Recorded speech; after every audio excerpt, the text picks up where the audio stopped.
ମା ଆମେ ଆଲୋଚନା କରିବା ଚିରନ୍ତନ ବହିର 291 ପୃଷ୍ଠା। ବିଷୟବସ୍ତୁ ରହିଛି ନିଦ୍ରା ଯିବା ପୂର୍ବରୁ। ଆମେ ଗତ ଥର ପଢିଥିଲେ ରୋଗ ନିରାକରଣ, ତା ପୂର୍ବରୁ ପଢିଥିଲେ ଈଶ୍ୱର ପ୍ରେମ ଏବଂ ଭଲ ପାଇବା ବିଷୟରେ। ଆଜି ଦୈନନ୍ଦିନ ଜୀବନର ଗୋଟେ କାର୍ଯ୍ୟ, ଆମେ ଯେତେବେଳେ ଶୋଇବାକୁ ଯାଉଛନ୍ତି ତାରି ବିଷୟରେ ପଢିବା। ନିଦ୍ରା ଯିବା ପୂର୍ବରୁ ମା ଲେଖୁଛନ୍ତି, ସବୁ ନିରାପତ୍ତା ଭିତରେ ତୁମେ ଗୋଟିଏ କଥା କରିପାର। ନିଦ୍ରା ଯିବା ପୂର୍ବରୁ ତୁମ ଶରୀର ସତ୍ତାରେ ଏକାଗ୍ର ହୁଅ। ତୁମ ଶରୀରରେ ଥିବା ସମସ୍ତ ଟେନସନ ବା ଚାପକୁ ହୁଗାଳି ଦିଅ। ଟିକିଏ ଚେଷ୍ଟା କର, ମାନେ ଶରୀରରେ ଚେଷ୍ଟା କର ଯେମିତି ତୁମ ଶରୀର ତୁମ ଖଟ ଉପରେ ରହିଥିବା କୋମଳ କମ୍ବଳଟି ପରି ନିରୀହ ଭାବେ ପଡି ରହିବ। ଯେମିତିକି ତୁମ ଶରୀରରେ କୌଣସି ପ୍ରକାର ପେଶୀ ସଂକୋଚନ ଆଦି ନଥିବ, କିମ୍ବା କେଉଁଠି କିଛି ଖିଲ ମାରିଗଲା ଭଳି ଲାଗୁନଥିବ। ଏପରି ଭାବେ ଶରୀରକୁ ସହଜ କରିନେବ ଯେମିତିକି ତୁମ ଶରୀର ତୁମକୁ କୋମଳ କମ୍ବଳଟିଏ ଖଟ ଉପରେ ପଡ଼ିଥିବା ଭଳି ଲାଗିବ। ତାପରେ ତୁମ ପ୍ରାଣକୁ ଯଥାସମ୍ଭବ ଶାନ୍ତ କରିନିଅ, ନୀରବ କରିଦିଅ ଏବଂ ଯଥାସମ୍ଭବ ନିସ୍ତବ୍ଧ କରିଦିଅ। ତାପରେ ମନକୁ ମଧ୍ୟ ସେମିତି ଶାନ୍ତ ନୀରବ କରିଦିଅ। ମନ ଭିତରେ ଯେପରି କୌଣସି କ୍ରିୟା ଆଉ ନ ଚାଲେ। ତୁମର ମସ୍ତିଷ୍କରେ ତୁମେ ସେହି ମହାପ୍ରଶାନ୍ତିକୁ ଅନୁଭବ କର, ମହାନିସ୍ତବ୍ଧତାକୁ ଅନୁଭବ କର। ମନକୁ ଯଥାସମ୍ଭବ ନୀରବ କରିଦିଅ। କୌଣସି ପ୍ରକାର ଚିନ୍ତାକୁ ମୁଣ୍ଡରେ ଢୁକାଅ ନାହିଁ। କୌଣସି ପ୍ରକାର ମାନସିକ ବିଚେଷ୍ଟା ରଖ ନାହିଁ। କିଛି ରଖନା। ମନ ଭିତରେ ମଧ୍ୟ ତୁମେ ସବୁ ଗତିବୃତ୍ତିକୁ ବନ୍ଦ କରିଦେଇ ସହଜ ହୋଇଯାଅ। ଯେତେ ଦୂର ଅଧିକ ସମ୍ଭବ ଏକ ନୀରବତା ଓ ନିଶ୍ଚଳତା ଭିତରେ ନିଜକୁ ଶିଥିଳ କରିଦିଅ। ଏତକ କରିସାରିଲା ପରେ ତୁମେ କିଛି ମୁହୂର୍ତ୍ତ ପ୍ରାର୍ଥନା କରିପାର, କିମ୍ବା ତୁମ ପ୍ରକୃତି ଅନୁଯାୟୀ ତୁମେ କିଛି ଆସ୍ପୃହା ମଧ୍ୟ କରିପାର। ଈଶ୍ୱରଙ୍କ କୃପା ପ୍ରାର୍ଥନା କର, ସେ ତୁମର ନିଦ୍ରାକାଳୀନ ଅବସ୍ଥା ଉପରେ ଦୃଷ୍ଟି ରଖନ୍ତୁ। ତାପରେ ଶୋଇପଡ଼। ଏହା ହିଁ ହେଲା ସର୍ବୋତ୍ତମ ଭାବରେ ନିଦ୍ରା ଯିବା। ଗୋଟେ ସିକ୍ରେଟ ହଉଛି ଯେ ଆମର ଜାଗ୍ରତ ଅବସ୍ଥାର ସମୟ କୋଉଭଳି ଭାବେ କଟିବ ତାହା ନିର୍ଭର କରେ ଆମେ କିପରି ନିଦ୍ରା ଯାଇଛେ। ଏବଂ ଜାଗ୍ରତ ଅବସ୍ଥାରେ ଯୋଉ ଚେତନାରେ ରହିଥିବା ତାହା ମଧ୍ୟ ପ୍ରଭାବିତ କରେ ନିଦ୍ରା ଅବସ୍ଥାର ଘଟଣାବଳୀ ଏବଂ ବିଶ୍ରାମ, ସ୍ୱପ୍ନ ସବୁକିଛି। ଦୁଇଟି ଯାକ ପରସ୍ପର ପରିପୂରକ। ତେଣୁ ଜାଗ୍ରତ ଅବସ୍ଥାରେ ଆମେ ଯେତେବେଳେ କାର୍ଯ୍ୟ କରନ୍ତି ସେତେବେଳେ କେତେବେଳେ କେତେ କଥା ହଉ ହଉ ହେଇଯାଏ। ତେଣୁ ଆମେ ତା ଉପରେ ନିୟନ୍ତ୍ରଣ କେମିତି କରିବା ସେଟା ସବୁବେଳେ ଆଲୋଚନା କରନ୍ତି।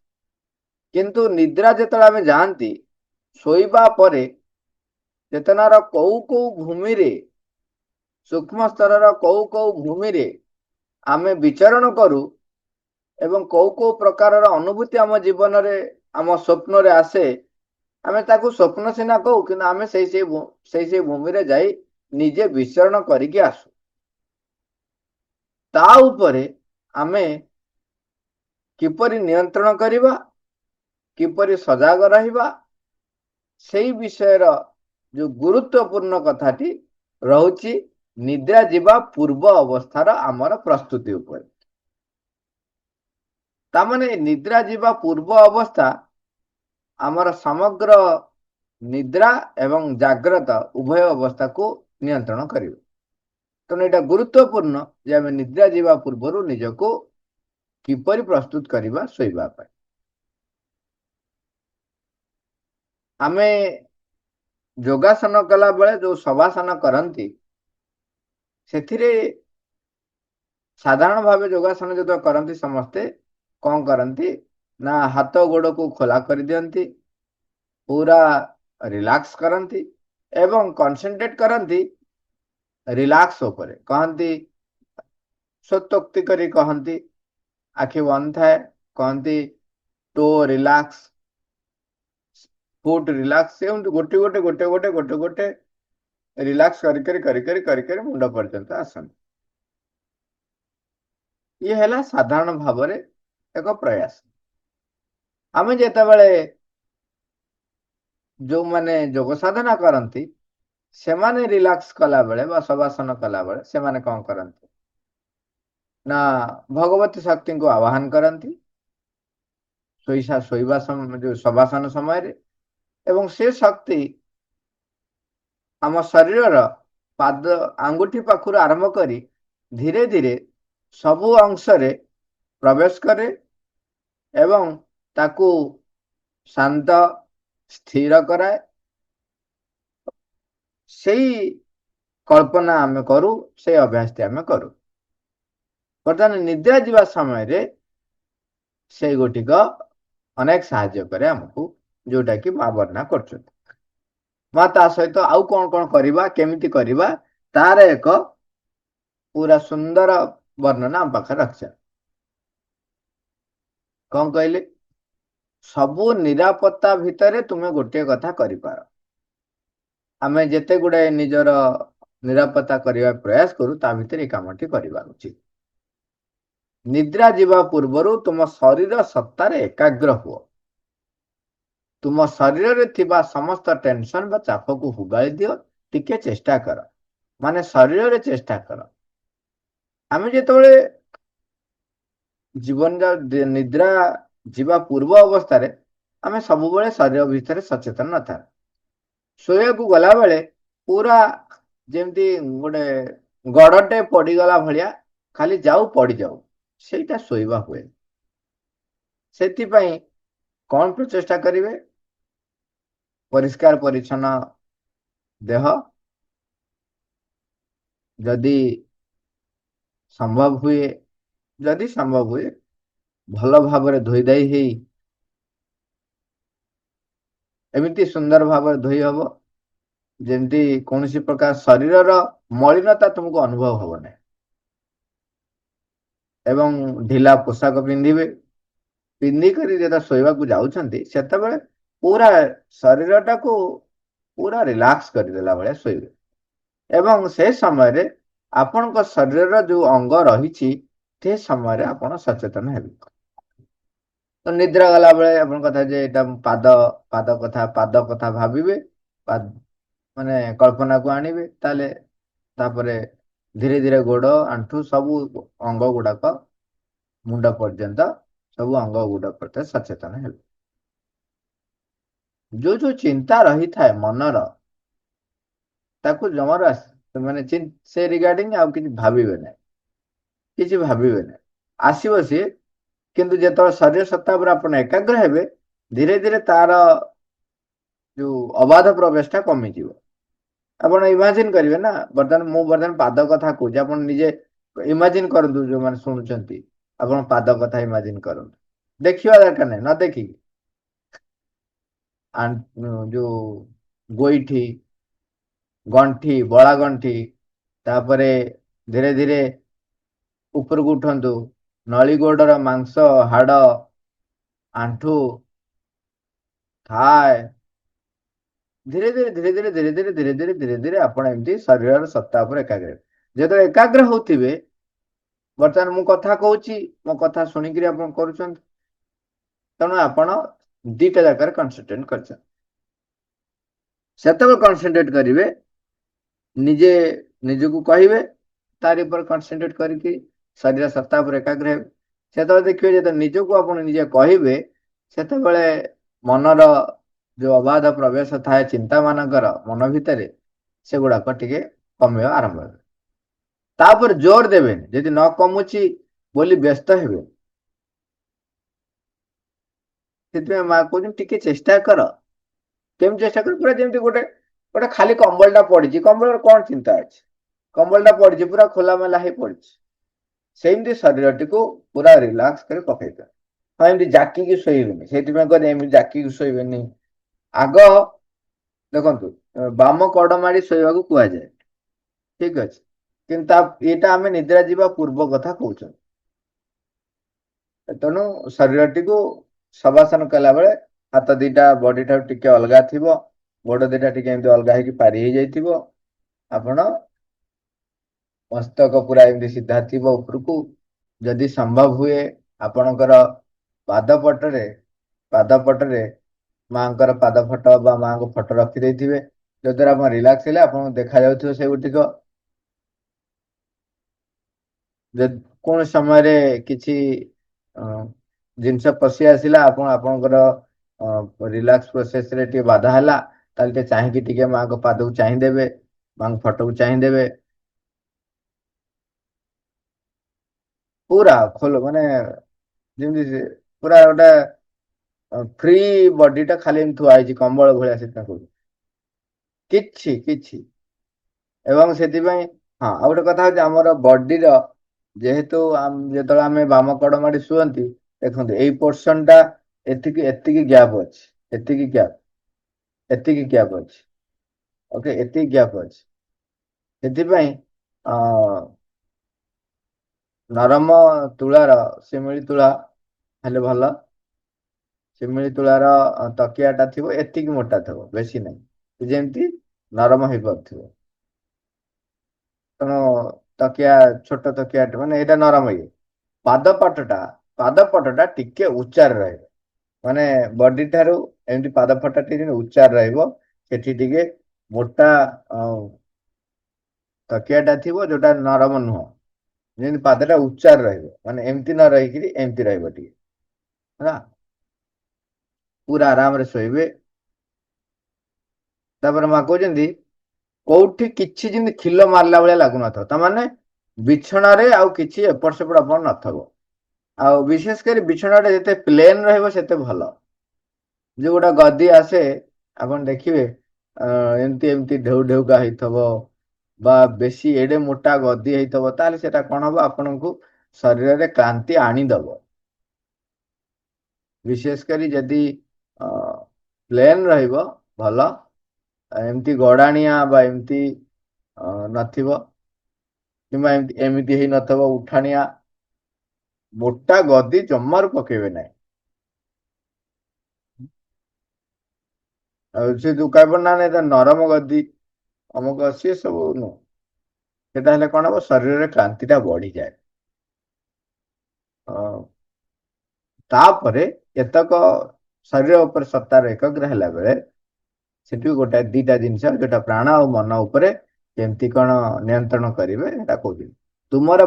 ତୁମ ପ୍ରାଣକୁ ଯଥା ସମ୍ଭବ ଶାନ୍ତ କରିନିଅ, ନୀରବ କରିଦିଅ, ଏବଂ ଯଥା ସମ୍ଭବ ନିସ୍ତବ୍ଧ କରିଦିଅ।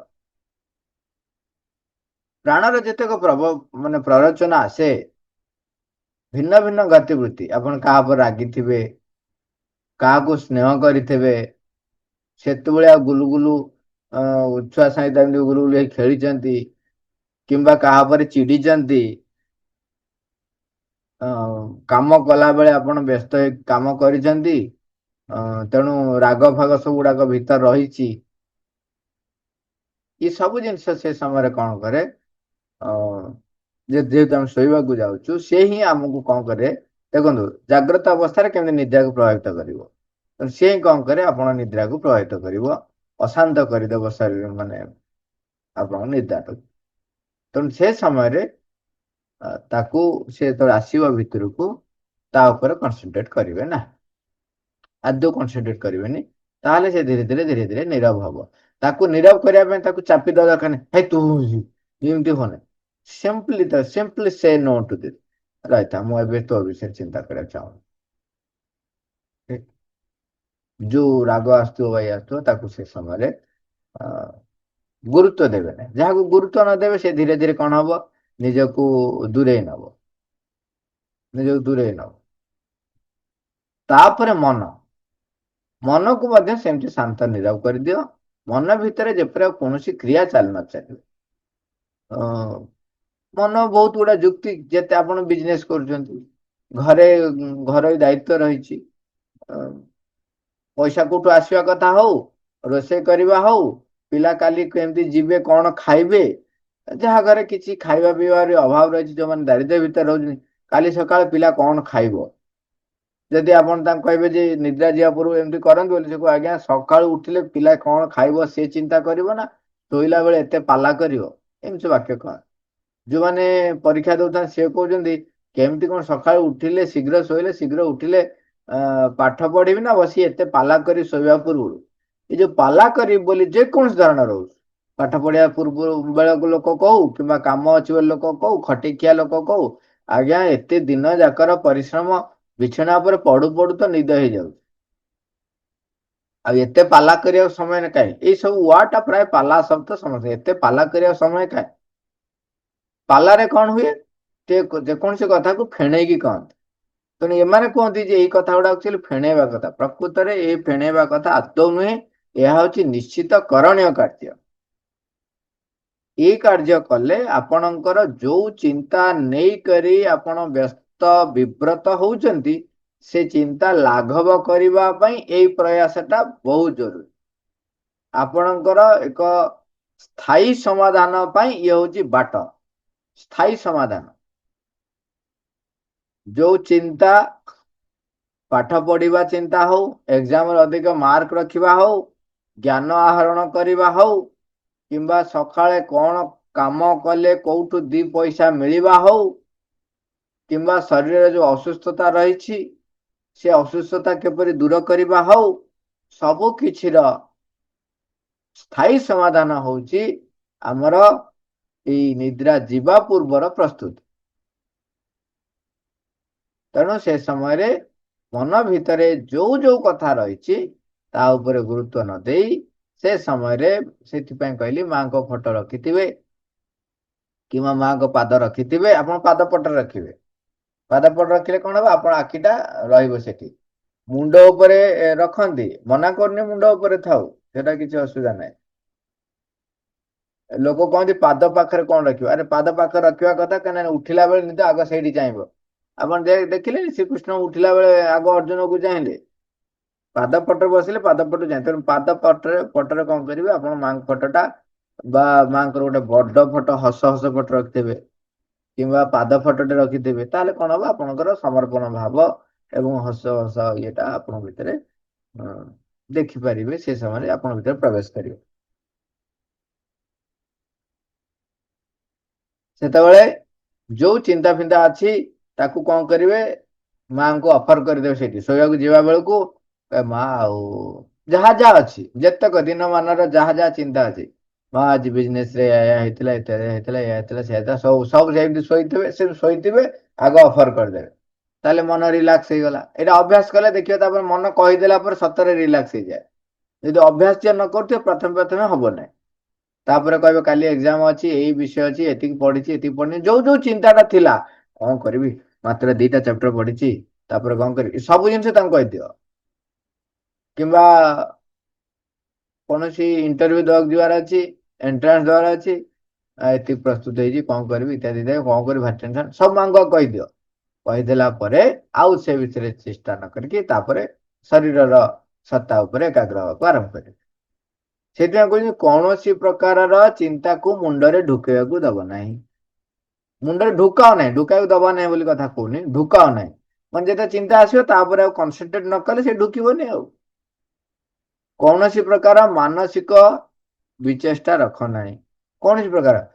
ଆଉ ଜମାରୁ ବ୍ୟସ୍ତ ହେବେନି, ଯଦି ଚିନ୍ତା ପଶି ଆସିଲା, ହେ କଣ ପଶି ଆସୁଛି, ବିରକ୍ତ ହେବା ଦରକାର ନାହିଁ ହେଲା। ସେଥିପାଇଁ ଯଥା ସମ୍ଭବ ନିରବ କରିଦିଅ। ମନ ଭିତରେ ସବୁ ଗତିବୃତ୍ତିକୁ ବନ୍ଦ କରିଦବ। ଯେତେବେଳେ ଯାହା ଆସିବ ଆପଣ ଶରୀର ଉପରେ ଏକାଗ୍ର ହେଲେ ସିଏ ବନ୍ଦ ହେଇଯିବ। ଯଦି ପଶି ଆସିଲା ଟିକେ ଚାହିଁଦବ ମାଙ୍କୁ, ମା ଏଇ ଚିନ୍ତା ପଶି ଆସିଲା, ପୁଣି ଆଖି ବନ୍ଦ କରିଦବ, ପୁଣି ଶରୀରରେ ଯୋଉ ଜାଗାରେ ଆପଣ କେନ୍ଦ୍ରୀଭୂତ ହେଇଥିଲେ ସେଇଠୁ ପୁଣି ଆଉ ଟିକେ ଟିକେ ଏକାଗ୍ର ହେବେ। ସେ ଯେତେ ଦୂର ସମ୍ଭବ ଅଧିକ ଏକ ନିରବତା, ଯେତେ ଦୂର ଅଧିକ ସମ୍ଭବ ଏକ ନିରବତା ଆଉ ନିଶ୍ଚୟତା ଭିତରେ ନିଜକୁ ଶିଥିଳ କରିଦିଅ। ସେ ବାରମ୍ବାର ପଶି ଆସୁଥିବେ, ପୁଣି ଚାହିଁଦବ, ମାଙ୍କୁ କହିଦବ, ପୁଣି ଆଖି ବୁଝିଦବ। ଯଦି ଆଖି ବୁଝିକିରି ମାଙ୍କୁ ମନେ ପକେଇ ପାରିଲ ଆହୁରି ବଢିଆ, पूरा एतक परिश्रम आपण करेंगे बेसी समय आदौ लगनी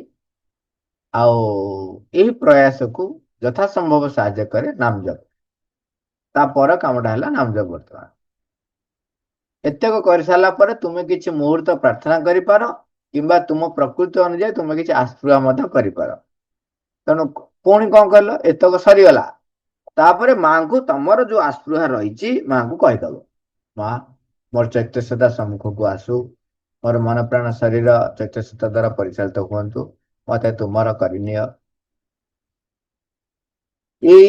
मन को नीरव कला बेले ये कथा बारंबार कहले भी धीरे धीरे मन कौन हम सी जो इड सियाड़ चिंता कर चिंता कर देखो मन नीरव रहा बहुत कष्ट हुए मन सब फक फक फक फक हम सब चिंता विचार भितर बुड़ी तेणु आपण कम है चिंताटा देदेव कौटा आपंकर जो आस्पृहा आस्पृहा जो करवाटा जो चिंताटा से देदेवे सी आस्पृहा कर चिंतार मातिक माँ को विषय चिंता करें माँ को देखिले ना माँ मुखमंडल माँ को शरीर आभा बाहर से चिंता कर व्यस्त कर दियो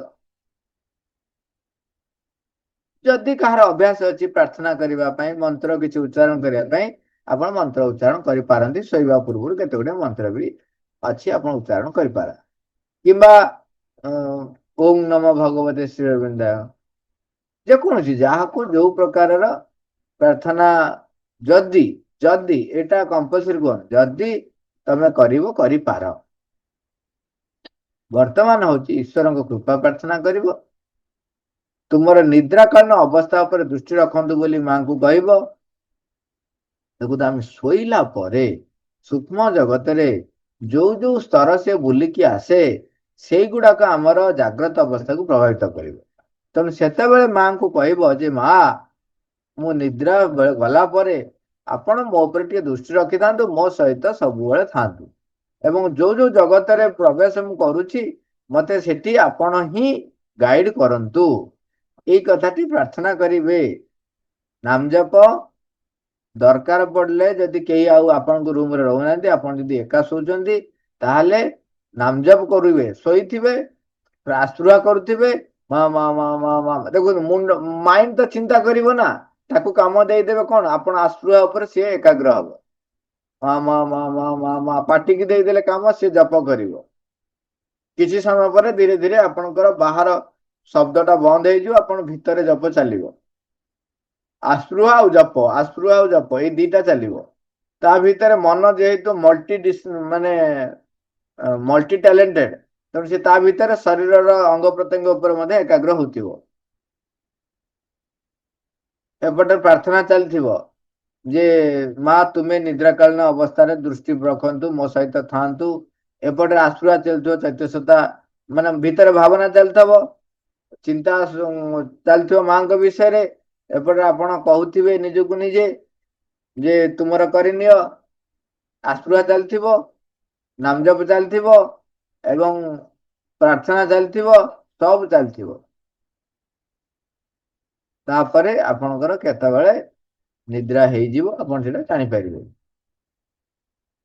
सेटा हेजिवो सचेतन निद्रा सेति एहा ही हला मा लुचंती सर्वोत्तम भाव रे निद्रा जीवा सचेतन निद्रा हे गले आपणकर जाग्रत समय रे जो को चेतना रहिबे ताहा स्थिरीकृत हो गला सेठी उच्चतर चेतना रे आपण रहिबे बोली आपण व्यस्त होवा दरकार नहीं सी उच्चतर चेतना सहित तार संपर्क रहिबो सेउठु आपण प्रेरणा पाइबे ये होची निद्रा जीवा पूर्वर प्रस्तुति हमर जाग्रत अवस्था को प्रभावित करिवो जाग्रत अवस्था आम जो कार्य कर से विषय अनेक वर्णना होती से आउ थे अवस्थित करवा जाग्रत अवस्था जदि आम उच्चतर चेतना रहा ताले शोया को गला बेलू ये कार्य कला आमको गोटे सहज कहीं मन आउ एणु तेणु चिंता नथब तेणु आमको नीरव करने कम प्रयास हम प्राण आउ एमती जो आमर भाव प्रवण युक्त भावना रही नथब आकु भल पाऊँ ताकू भल पाऊँ ये कम भल पाऊँ ये कम चिंता रही एटा मते मिली था मिलला ना इस कौन सी प्रकार रुचि रे न रही ताकू नीरव करने को सहज हो जेहेतु एणु तेणु रुचि नथिबो से ताहले नाम जप आउ आस्पृहा आउ प्रार्थना ତାର ନିବିଡ଼ତା ବଢି ବଢିଯିବ, ଗଭୀରତା ଆହୁରି ଅଧିକରୁ ଅଧିକ ଗଭୀର ହେଇ ହେଇକା ଯିବ, ତାହେଲେ ସର୍ବୋତ୍ତମ ନିଦ୍ରା ହବ। ମା ମା। Thank you all ଅରବାର।